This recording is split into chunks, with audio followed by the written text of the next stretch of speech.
if you're looking for the real why, I have a feeling you're in deep shit. That I'm not sure there is a real why. So if you're looking for it, you may never ever find it. If you're not experiencing joy, when you say get it back, I don't know that everybody always had it. But if you did have it, I would go back to where you did have it, take that feeling, and find out what you could attach it to in the future. It's easier to find things that fit with the feeling when you're actually having the feeling. And if you have memories in your past where you were very joyful, and then people will always tell me, they'll go, well, but I was with this person, but they passed away, or they left me, or blah, blah, blah, blah, or I had this great job. One of the women I worked with once her husband died. She lost her job as a rocket scientist, and her parents disowned her for some reason, and so she was on the edge of suicide. And when she came to me, she said, I had the perfect life. I'll never be able to get it back. And I thought, well, if you've got nothing to lose, then that should mean you're in the position to try everything.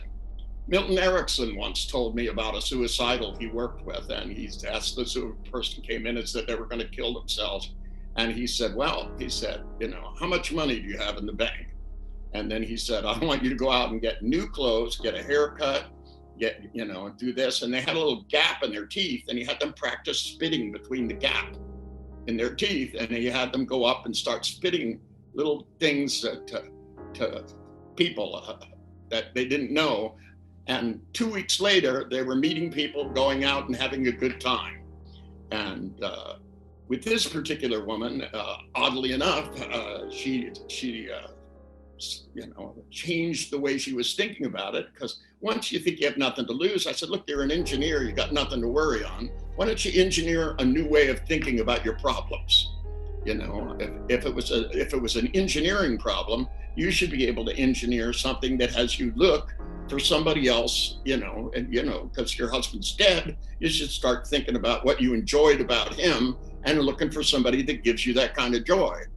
And a year later, she not only found somebody, but oddly enough, after years, actually decades and decades of being told she could never get pregnant by medical doctors, she ended up getting pregnant. And it was just one of those weird things. And then suddenly her parents came back because they wanted to know the grandchildren. Everything turned itself around because instead of dwelling upon how dark things are, she started trying to engineer her mind, taking good feelings and then aiming towards the future to find out where you can have those. Because we're all capable of feeling just about anything.